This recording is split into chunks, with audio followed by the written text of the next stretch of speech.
Hey everyone, it's Alexander Robinson. Welcome to the channel, and this is my review for The Woman in the Yard, which is the latest horror movie from Blumhouse, and is from the director of House of Wax, Jungle Cruise, and Black Adam. Oh boy. The movie stars Danielle Deadwyler as a single mother who had lost her husband in a horrible car accident, and she's never been able to get over it. She's been injured, she walks around the house with 2 crutches, and she has to take care of 2 kids on a farmhouse that her husband was building. One day she wakes up to find out that there's no power in the house. So in an attempt to try to do what they can to get the power back on, they soon see this mysterious woman dressed in black sitting in their front yard. The mother's name is Ramona, and she goes out to the front yard to try to talk to the woman, but it turns out that this is no ordinary woman just sitting on a front yard staring you down. There's something more sinister about her, especially when she says, "Today's the day." So the rest of the movie involves the single mother trying to protect her 2 kids as her past basically comes back to haunt her. I originally had no plans to do a video review for this, and the reason is because when I was watching the movie and when it ended, I thought to myself, well, it's not good, but I was actually expecting a whole lot worse, so there's no real reason for me to get in front of a camera and talk about this. But as I was writing my written review on Tumblr, I started thinking about this movie a lot more and realized, you know what? Yeah, there's something I have to say that requires me getting in front of the camera to talk about it. So that's what this video is for. If you want a spoiler-free review, I recommend you go to my Tumblr page because all my written reviews are free of spoilers.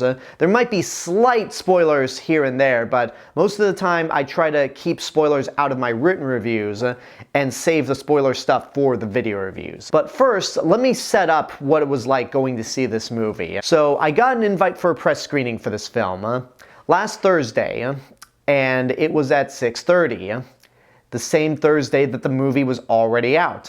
I went to see it at AMC Century City, and there were actually 2 screenings that I could have just got on A-list for 2 o'clock and 4 o'clock before the press screening actually started. So when I found out that this press screening took place after the movie came out, and it's not award season, I went, oh no. That's not a good sign at all. And there is a damn good reason why critics got this screening so late. And I'll explain later on, but let me just say that I was expecting a whole lot worse from this movie. When the movie started, I thought, this is just kind of dull more than anything. The acting is pretty bad from everyone except Danielle Deadwyler. She's the only one that's actually carrying this movie in terms of a performance. But it's got a really great score from Lauren Balfe, and the cinematography is fantastic. It's very well shot. So I was not expecting it to be that good in terms of those aspects. But the actual story itself and the characters, I'm just like, I don't really care what's going on. The first half is essentially this single mother and her 2 kids trying to pass the time while this creepy woman is sitting in their front yard. And by the way, this movie's not scary at all. There's not a single element of this movie that is frightening. Even the titular character, the woman in the yard, is not scary. And it doesn't help that most of the movie takes place during the day, so every time you see that woman in the front yard, you can't help but chuckle a bit just because it looks so silly. The characters themselves are pretty terrible. Even with Danielle Deadwyler giving a really good performance, her character is just a real pain in the ass. And I get it because she's suffering from depression, she lost her husband in a car accident and just can't seem to find a way to move on. So I get why she's acting this way. But in terms of the 2 kids, her son is a little shit because he's just this asshole teenager that doesn't listen to her. He is also a terrible actor. This actor is just unspeakably bad. And the little girl, there's not much really to say about her. She's probably the most likable person in the sense that she's the most innocent person in this entire film. The storytelling is also a complete mess. Once we get past the first half, the second half is not that easy to follow. There's several plot twists that happen and details that are revealed that don't feel really organic in the slightest. They just feel like they're there to give the movie a twist.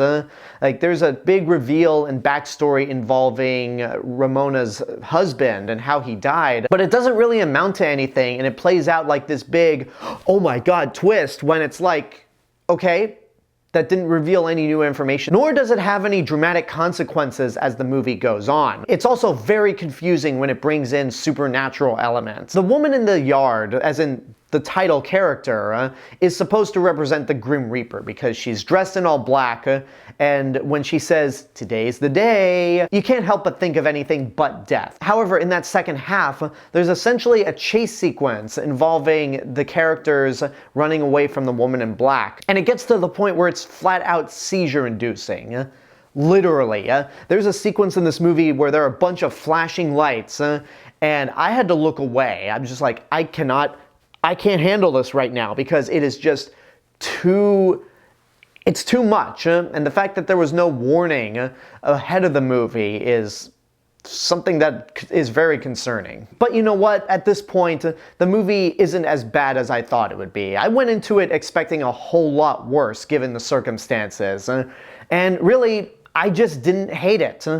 Until we got to the end. I'm going to tell you what happens with the end of the film, because not only is it terrible, but it offended me. And that's something I rarely say when it comes to movies. I don't use that word lightly when it comes to movies that I flat out despise. Like something like Jurassic World Dominion or Borderlands. I'm like, well, those are god-awful movies that I hate, but I didn't find them offensive. The ending to this movie, however, is straight up insulting. So, as I mentioned, Ramona is suffering from depression because of the loss of her husband. And at a certain point, the woman in black comforts her and basically tells her, look, you summoned me because you want to commit suicide. I can show you the future and your kids would actually be far better off without you. And I thought, what? So Ramona eventually decides to go through with it. She sends her kids to a neighbor's house far off and doesn't even give them a proper goodbye, to where I'm thinking, there's no way that they're actually gonna have her commit suicide because she didn't really give a proper send-off to her kids. But she grabs a gun, she goes out to the barn, she puts it in her mouth. We don't actually see her killing herself, we don't hear a gunshot, because when she puts the barrel in her mouth, she is immediately greeted by her kids again. She embraces them, and you think, oh, she didn't go through with it, that's good. But then the family dog shows up again, and it's established early on in the movie that the dog got killed by the woman in the yard. And there's a weird sequence earlier in the third act where Ramona goes into this, I guess, alternate reality where everything, including the words, is spelled backwards. And the movie ends with a painting of Ramona's signature, but Ramona is completely backwards, as if you're looking at it in a mirror. And then the credits roll, and I thought, fuck that. Look, suicide is not a topic to be taken lightly. It's a very serious topic. And I actually don't have a problem with this movie talking about depression and the thought of suicide. The problem, though, is that when Ramona has those suicidal thoughts, it's set up as a twist. It's not foreshadowed in any way. And I just see it as nothing more than a spit in the face to people that are actually suffering from depression and have suicidal thoughts. And the movie even tries to redeem itself during the credits by having a phone number for a suicide hotline saying, if you know anybody who's suffering from depression, please have them reach this number. And I thought, no, I'm sorry, you're too little too late on that, because you literally had the main character off herself because she was told that her kids would have better lives without her. Fuck that, and that's why I ultimately say burn in hell movie. This is one of the most despicable and insulting endings I've seen all decade when it comes to a movie. Like, it reminds me very much of Lights Out, which I never did a full review of that movie, but the ending suffers from the big problem I have with this movie in that, hey, if you commit suicide, things will be better. And I'm like, what kind of message is that? Like, that's insulting. at the very core of it. This movie is easily going to make my bottom 10 list. In fact, right now, it's the worst movie I've seen all year. And maybe if you're not as sensitive to this topic as I am, because I admit it's a personal issue, then you might get some enjoyment out of this movie. There are other ways for a horror movie to talk about suicide and kind of address this issue.